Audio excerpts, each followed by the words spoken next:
Pra mim, Tapia, André e Caleri já podiam sair do clube, trazer um atacante melhor ou colocar Rian, Paulinho e Gustavo Santana, que seriam melhores. Então, na verdade, o Tapia, o São Paulo tem uma perspectiva de venda, né, o Rodrigo? Já faz um tempo aí que eu venho sinalizando isso. Eu espero que o São Paulo consiga realmente fazer a venda do Tapia.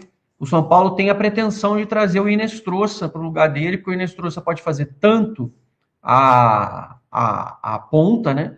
Como ele pode fazer a parte central. E aí seria um jogador com dupla funcionalidade, além de ser um jogador extremamente jovem, um jogador de 23 anos. Ah, mas o Tapia também é jovem. Sim. Só que o Tapia ele tem uma questão, assim, ele é muito voluntarioso, mas o Tapia é extremamente caneludo. O Tapia é assim, é aproveitar essa janela para vender ele, irmão. Tem que vender ele logo antes que a gente desista, porque senão a gente está fudido. É meio esse sentido aí, a gente tem que estar fudido, essa que é a grande verdade. O Ferreirinha é outro que faz hora extra também, a gente também deveria vender. Tem muito jogador aí que a gente está na hora de já começar a realmente mudar um pouco. Eu gostei bastante que entrou o Jordan e não entrou o Luan no time. Acho que o Luan também, para mim, ele estava até entrando bem, mas é mais do mesmo nos últimos tempos. Acho que está na hora de começar a olhar para frente. Bom, sobre o Marcos Antônio, é o que o Renan está falando aqui. Renan, eu abordei esse assunto ontem longamente, porque assim, a gente faz live todos os dias.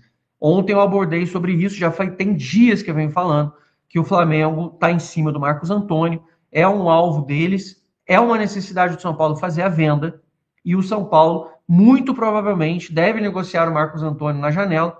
Por quê? Porque o jogador é o mais valorizado que a gente tem no elenco e é a melhor forma da gente monetizar na janela. E o São Paulo precisa levantar 150 milhões. Ainda tem essa pica para segurar. Ou seja, que outro jogador vai dar para vender? Ou você vai vender 3, 4 meninos, igual foi ano passado, ou você vai ter que vender um titular. Aí tem o Bobadilha, Tapia, o Marcos Antônio, são as opções principais para essas coisas. Além disso, deixa eu falar uma coisa para vocês. Bobadilha pode não vestir mais a camisa do São Paulo. Durmam com essa. Porque o Bobadilha ele sentiu uma lesão ontem no treinamento da manhã para aqueles jogadores que estavam suspensos e que não iam jogar para esse jogo do Botafogo. E o Bobadilha sentiu e acabou sendo direcionado direto para a delegação paraguaia para fazer o tratamento. E o Bobadilha, que já não jogaria contra o Remo, já tinha falado isso para vocês, ele poderia estar fazendo o último jogo com a camisa do São Paulo contra o Boston River no Morumbi. Ele não vai mais vestir a camisa do São Paulo até o meio do ano. Ou seja, existe uma grande probabilidade do Bobadilha nunca mais, eu estou exagerando assim, não mais vestir a camisa do São Paulo, pelo menos nesta passagem. Porque o Bobadilha tem grandes sondagens, muita gente interessada nele, e o Bobadilha não joga nem contra Remo, nem contra Boston River, é mais um desfalque, e o Bobadilha pode não jogar mais com a camisa do São Paulo. E aproveitando, eu ia falar sobre o negócio do Rafael, que né, todo mundo fala muito do Rafael nota 6, porque é uma coisa que o próprio Barolo falou, e aí queria aqui comentar com vocês, porque, obviamente, eu acho que todo mundo acabou vendo, o Barolo comentou aí que possivelmente está com câncer. Então, assim, óbvio que me mandaram o vídeo também, acabei vendo. Então, assim, não conheço, não tenho contato, nunca tive, mas independente de qualquer coisa, tá aí, é um São Paulino, independente, não importa se tem a mesma opinião ou a tua opinião, neste momento, a única coisa que eu queria desejar é que se realmente isso se confirmar, porque eu acho que nem ele confirmou, pelo que eu vi, ele acha que está, pelos exames que fez, desejo uma pronta recuperação, a melhor forma possível, que ele se recupere, que Deus dê muita força e que ele fique bem aí, independente de eu concordar ou não com as opiniões dele, não tem nada a ver uma coisa com a outra. Quando a gente está falando de vida, tem coisas muito mais importantes e acima. Fica aí a minha mensagem para o Rogério Barolo, que também fala do São Paulo sempre e repercute sempre entre a torcida do São Paulo também, beleza? Fiquem com Deus, tamo junto, pressionem a queda desse homem aqui, ó. Rui Costa tem que sair, ele é o foco dos problemas todos do São Paulo, ele tem que cair, ele não merece mais uma janela. Vamos em cima, vamos cobrando isso, beleza?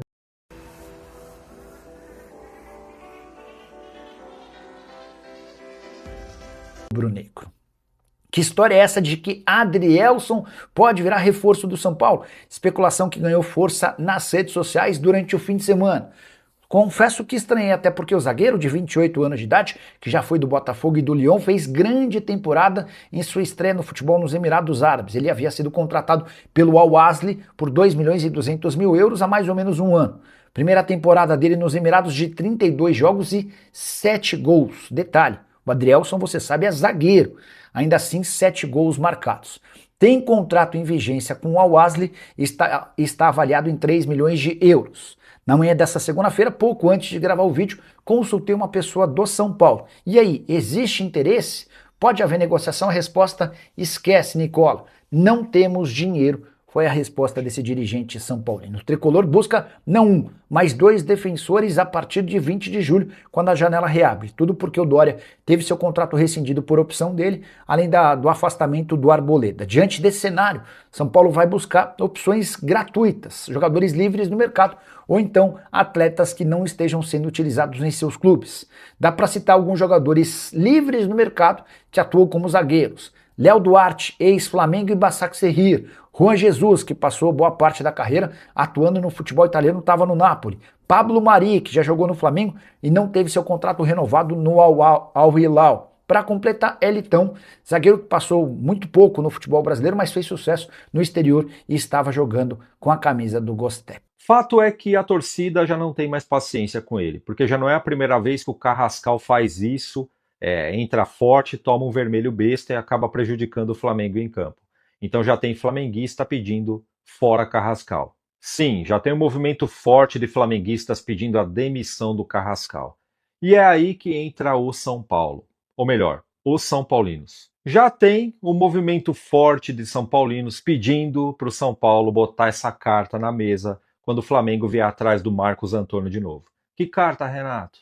O Carrascal. Tem muita gente enxergando a possibilidade do São Paulo pedir o Carrascal em troca do Marcos Antônio. É aí que tá. Eu dei uma pesquisada por cima aqui e notei que os dois têm praticamente o mesmo valor de mercado. Salário: Carrascal ganha de 1.600 a 1.800 e o Marcos Antônio ganha 1 milhão. São jogadores de posições diferentes, não é novidade para ninguém.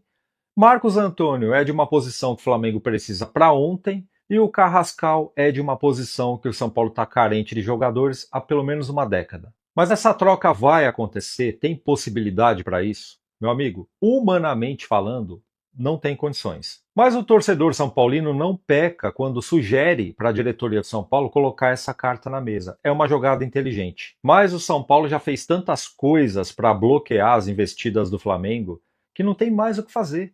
São Paulo já falou não umas 10 vezes, renovou o contrato com o Marcos Antônio, jogou a multa lá na lua e os caras não param.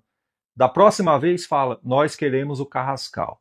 Caso contrário, nada feito. Vai que cola. E eu, se fosse o Marcos Antônio, eu pensaria umas 15 vezes antes de aceitar qualquer convite do Flamengo. Ele não tem garantia se vai ser o titular. Já começa por aí. E caso um dia, de repente, ele erre um passe, o Flamengo tome um gol, é eliminado de uma competição, ou toma um vermelho e o Flamengo se perde em campo, aí, meu amigo, acabou para ele. Não vai poder mais fazer um churrasco, não vai poder comemorar o aniversário, sair para jantar fora com a patroa, viajar, dar risada, tirar foto. Eu não sei se vale a pena, na boa. Eu acho esse tipo de cobrança muito extrema. Até porque o Flamengo já cobra. Se o cara é expulso, dá um prejuízo para o time dentro de campo, vai ter uma multa. Você acha que o Carrascal não vai tomar uma multa? Eu estava pensando aqui, imagina só se um jogador fizesse com o Flamengo o que o Arboleda fez com o São Paulo. Ficar fora 29 dias e voltar no 30º dia para não ser mandado embora por justa causa. Meu amigo, esse cara não passava nem na porta mais. E sobre o Arboleda eu tenho uma quente aqui, hein? Rapaz, Rapaziada, começou também a surgir um nome de um outro zagueiro, que é o Thierry Mina, um zagueiro muito bom, colombiano, 31 anos de idade, jogou no Palmeiras. Eu confesso para vocês que me agrada bastante esse zagueiro, tá? Ele está no futebol italiano hoje, tá? Ele tem contrato com o Cagliari até junho de 2028, ainda tem um longo contrato, praticamente ainda 2 anos de contrato. E começou a surgir especulações de que o São Paulo estaria monitorando a situação do Thierry Mina. Eu fui apurar um pouco mais essa informação e ninguém confirma que o São Paulo está atrás, que o São Paulo vai tentar contratar esse zagueiro. Cara, é muito difícil, não tem nem como sonhar muito olhando a nossa realidade hoje, né? O zagueiro que é o Thierry Mina e onde ele está jogando. Ele tem 31 anos, está avaliado em 3 milhões de euros e ainda tem um contrato longo, então não tem como sonhar. Daí começa, né, a surgir diversas especulações. Primeiro foi o Pablo Mari, que é um nome que também me agrada bastante, né? Agora o Thierry Mina. São nomes assim bons. Daí você olha para a nossa realidade hoje, o São Paulo não está atrativo para esse perfil de zagueiro e de jogador. O São Paulo só joga hoje a Sul-Americana e só está lutando para cumprir tabela, digamos assim, no brasileiro, porque não vai ser campeão nem nada. É, e esses caras são perfis assim que querem vencer, que querem entrar no time que está competindo, né? Jogando as principais competições, Copa do Brasil ainda, numa Libertadores. E o São Paulo não tem como fazer um investimento também desse nível, visto as competições que estamos por enquanto, né? Então, cara, eu gostaria de fato ver o Thierry Mina, ver o Pablo Mari, só que se a gente colocar no nosso lugar hoje, o São Paulo não tem como trazer um jogador desse perfil para jogar Sul-Americano e Brasileiro, que vai faltar aí um turno só e o ano está praticamente já acabando, né? Se a gente for olhar assim, visto que tem Copa do Mundo. Então não tem como fazer um investimento desse nível, né? A não ser que seja a longo prazo, daí você faça um contrato de 3 anos, 4 anos, aí já é um risco para um perfil desse, né? Que tem um alto custo, um alto salário, já não é muito viável. O que talvez, né? Ainda mais vendo que o Rui Costa vai ficar somente até o final do ano, o próprio Macis também, o Rafinha também. E, cara, eu acho, tá, que o São Paulo não vai fazer contratação de impacto assim, um nome forte nesse momento. Eu gostaria, né? Eu gostaria, mas visando tudo, né? Pensa um pouquinho, né? O que o São Paulo está competindo hoje, o que tem ainda de tempo de São Paulo, Rafinha, Macis e Rui Costa, que o Rui Costa, por sinal, nem deveria nem continuar mais. Cara, o São Paulo não luta por nada esse ano, rapaziada. Praticamente. A gente vai ver ainda se a gente vai lutar pela Sul-Americana. Ainda o próprio Dorival falou que o jogo contra o Boston River não está garantido, que vai com força máxima.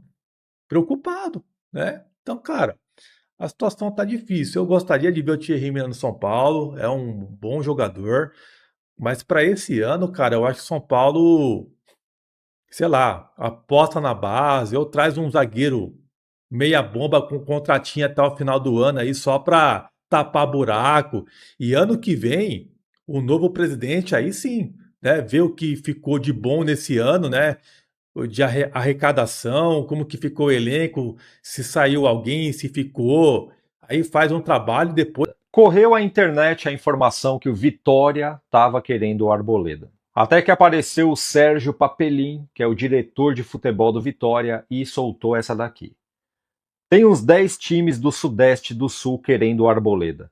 E o São Paulo não libera. Vai liberar para o Vitória? Sonhador que bota uma notícia dessa. Tem uns 10 times do Sul e do Sudeste querendo o Arboleda e a diretoria não libera. Deixa o Arboleda treinando separado, paga o salário para esse camarada, não põe para jogar e também não dispensa. Fica lá gastando o dinheiro do clube por um cara que não vai mais jogar, que está fora de combate. Se não tivesse ninguém querendo o Arboleda, ok, eu entendo. Mas ainda assim eu acho burrice um clube que nem o São Paulo, que está derretendo financeiramente falando, encostar um jogador que ganha mais de R$ 1 milhão, deixar o cara fora de combate por birra. Multa o cara e põe ele para jogar. Ele não faz mais do que obrigação. Acha que está fazendo mal para o jogador, afastando ele, deixando ele sem responsabilidade, sem cobrança. O cara não viaja, o cara não se concentra, o cara não joga, não faz esforço nenhum e ganha mais de R$ 1 milhão. Mas o fato é, tem clubes de olho no Arboleda e por que esses caras não se desfizeram desse jogador ainda? Fala para mim. Nas próximas horas eu vou apurar quem são esses clubes que querem o Arboleda e em quais condições eles querem. Tendo tudo em mãos, no próximo vídeo eu falo para você. Tá? O Marcos Antônio invariavelmente também acaba recebendo sondagens. O o Bobadilla vai para uma Copa do Mundo, e a gente sabe que uma Copa do Mundo pode acabar valorizando o atleta, tem os jovens de Cotia que podem acabar sendo vendidos, até do que me foi passado. Na medida do possível, o Bobadilla, se surgir uma proposta minimamente vantajosa, o São Paulo vende, até porque quer aproveitar esse hype Copa do Mundo. Só que do que foi me passado, por exemplo, não é completamente descartada a possibilidade do São Paulo acabar vendendo jogador e o São Paulo também trabalharia para isso, para tentar vender jogadores que tenham um impacto mínimo possível dentro do plantel. Aí a gente pode falar, por exemplo, de TT, de Pedro Ferreira, de talvez Osório, não sei, tipo jogadores que eu quero dizer que hoje não são peças cruciais no elenco, que são potenciais dentro do elenco, mas que não são peças hoje fundamentais. Você fala e fala, poxa, o Luca vai ser vendido hoje por uma graninha legal, vai por 10 milhões de euros. Eu acho que é pouco até, acho que o São Paulo poderia conseguir mais, porque ele é ponta, a ponta vale mais no mercado. Mas exemplo, São Paulo vende lá o Luca por 10 milhões de euros, pô, com todo respeito hoje ao Luca, ele não vai ter um impacto zero dentro do elenco. O problema é que a gente vai perder um ativo que daqui a pouco pode valer 50 e a gente está vendendo por 10 e a gente nem maturou esse cara. Eu acho que esse é o ponto que a gente pode debater. Mas o impacto dentro do elenco, isso não vai acontecer. Então, à medida do possível também, o Rui Costa vai trabalhar com isso. Enfim, algumas questões que já são conversadas dentro do São Paulo para o Dorival ter esses reforços. Sobre nomes, a gente ainda não tem nomes de reforços do São Paulo, mas o que a gente tem é um pouquinho de observação de posições. O Dorival até foi perguntado na coletiva, ele falou que não gosta de externar isso e nem quer externar isso, até porque também isso pode acabar pegando um pouquinho, poxa, exemplo, tá? Ele quer se ele pedir um goleiro, o Rafael vai olhar e vai falar, ih, rapaz, vai vir um goleiro aí pro meu lugar. Ah, ele pediu o centroavante, aí o Caleri e o André Silva já vão, ih, rapaz. Então ele não quer externar essa situação. Mas do que a gente tem de apuração, tá? Apuração que a gente colhe, é de que hoje o que está sendo se conversado é de até, não é um número fechado. 5 reforços, a depender também de saídas dentro do elenco. E quais posições seriam esses 5 reforços? De 1 a 2 zagueiros no mercado, e a ideia, pelo menos, do que eu pude apurar, a ideia é um zagueiro, pelo menos, ter condições de chegar e jogar. E o outro, numa condição que veio o Dória, que veio o Sabino, que foram jogadores para completar elenco, e que o Sabino, por exemplo, acabou dando certo e virou titular, mas construiu essa titularidade, e o Dória acabou não conseguindo. Mas seriam jogadores desta forma, um para jogar, você pode entender que precisa de um zagueiro hoje para jogar, e aí vai tentar um empréstimo, vai tentar um jogador que está livre no mercado, tá? O que o São Paulo vai tentar bater, e aí não é um nome em específico, tá? Mas é um perfil. O que eles vão tentar bater é, por exemplo, num nome que seja igual ao Juan Tressoldi. Vou explicar. É um jogador que tem, quando chegou ao São Paulo, um jogador que tinha experiência no futebol brasileiro, jogou Libertadores com o Grêmio, tinha experiência, era titular no campeonato italiano, com 25 anos, o time foi rebaixado e aí surgiu uma oportunidade de você fazer esse negócio. Então, eu até acredito que o Juan Tressoldi foi uma boa contratação. A gente pode questionar depois uma possibilidade de compra, que aí acho que era loucura, porque ele não tinha demonstrado ainda o que o Marcos Antônio, por exemplo, demonstrou. Beleza. Mas, só para vocês entenderem um pouco também, um 8, porque o Bobadilla deve sair, tá? Então, o Bobadilla ou o Marcos Antônio pode acabar saindo, então a ideia é trazer esse 8, e não há possibilidade do Alisson voltar nesse momento, acho que até poderia ser o 8 que o Dorival gostaria, inclusive, a ver se o Dorival fica no ano que vem, se o Alisson não fica no Fluminense, com certeza ele seria reintegrado. Um camisa 10, um articulador, e aí esse articulador eu tenho muita dificuldade de entender que vai ser alguém que vai chegar para jogar, porque é difícil você conseguir um camisa 10 de um bom nível no mercado, e um ponta pelo menos ali para você conseguir fazer algumas jogadas importantes ali, principalmente pelo lado do Arthur, tá? Para você revezar. Na verdade, é um jogador que possa jogar nas duas, porque aí você ganha opções. Isso que o Dorival quer. O Dorival quer opções. Vai que ele contrate, por exemplo, um ponta que pode jogar nas duas. E aí, em um jogo, ele joga com esse ponta na direita e no outro joga com esse ponta na esquerda. Então, sobre reforços, é mais ou menos isso que a gente tem hoje. E repito, ainda não tem nomes. São Paulo está sondando, está monitorando. São etapas no mercado, tá? Então, São Paulo ainda está ouvindo muita gente, ouvindo empresário, conversando, sondando, monitorando, vendo possibilidades, acionando o scout, pegando o relatório, pegando tudo isso, e aí depois, como se fosse um briefing de empresa, e aí depois vai começar a limpar os nomes e vai falar, poxa, ó, essas opções a gente tem, essas opções aqui, vamos de fato começar a mapear, vamos começar de fato a trabalhar e buscar essas opções. Então, hoje, o que a gente tem de mercado, de que o Dorival quer, mais ou menos isso. Fechou? E galera, Rian Francisco também. Falam que o Rian Francisco já era pra estar jogando, tá, gente? Já era pra estar jogando. Estão falando que ele tá sem ritmo de jogo. Se o Rian Francisco tá sem ritmo de jogo, o que tá acontecendo com o André Silva e com o Tapia? Se o Rian tá sem ritmo de jogo. Então é palhaçada. Não importa que o Rian pode não estar 100% fisicamente. Já coloca o Rian de volta. O que nós temos a perder? Caleri não tá jogando absolutamente nada. André Silva e Tapia, não dá pra olhar pra esses caras, de tão ruins que eles são. Ferreirinha. Se o Rian tá sem ritmo de jogo, o que é esse Ferreirinha? Cauli. O que são esses jogadores? Então é patético, é ridículo, não acredito em uma palavra do que falam. Ele não tá pronto, tá ridículo. Já falei aqui várias vezes, já era pra estar jogando Rian ou Paulinho. Não é pra colocar 11, 15 jogadores da base do elenco, é óbvio que não. Mas a gente vê sempre no Palmeiras um despontando. Palmeiras é genial em relação a isso. Palmeiras tem todo um time cascudo, contratado e sempre coloca um moleque da base titular. Como fez com o Hendrick, com o Estevão e agora com o Alan. Coloca um time parrudo e sempre coloca um garoto muito promissor pra estourar. Ou se o Henrique Carmo estivesse jogando no São Paulo com moral, tipo, Henrique, você vai jogar. O Henrique Carmo não teria sido um Hendrick. Lógico que teria, porque tem qualidade pra isso. Só que o São Paulo é patético. Em seu canal no Instagram, o jornalista Arnaldo Ribeiro denunciou uma informação absurda. Rafinha abandonará o São Paulo para comentar a Copa do Mundo pelo Sport TV nos Estados Unidos. Bom, informação aqui exclusiva. O São Paulo vai ter mais um desfalque na Copa e não é o Bobadilha que já se mandou para o Paraguai e não joga mais pelo São Paulo até a Copa do Mundo. Trata-se do Rafinha, isso, ele mesmo, Rafinha, que foi contratado para ajudar Rui Costa no comando de futebol. Pois bem, está confirmado que ele vai participar das transmissões do Grupo Globo na Copa do Mundo. Talvez tenha sido ali um acerto lá atrás quando ele se desligou para ir para o São Paulo. Mas eu pergunto, isso faz sentido? O São Paulo, durante a janela de reconstrução da equipe, abrir mão, o Rafinha ir para a Copa comentar o jogo em vez de trabalhar no São Paulo? E outra questão, né? Vamos lembrar o seguinte, o Rafinha participou da polêmica para dizer o mínimo, troca do Crespo pelo Roger e depois da eliminação do time na Copa do Brasil. Pausa de 5 segundos para pedir a sua ajuda ao nosso canal com o seu like e se inscrever se ainda não for um inscrito.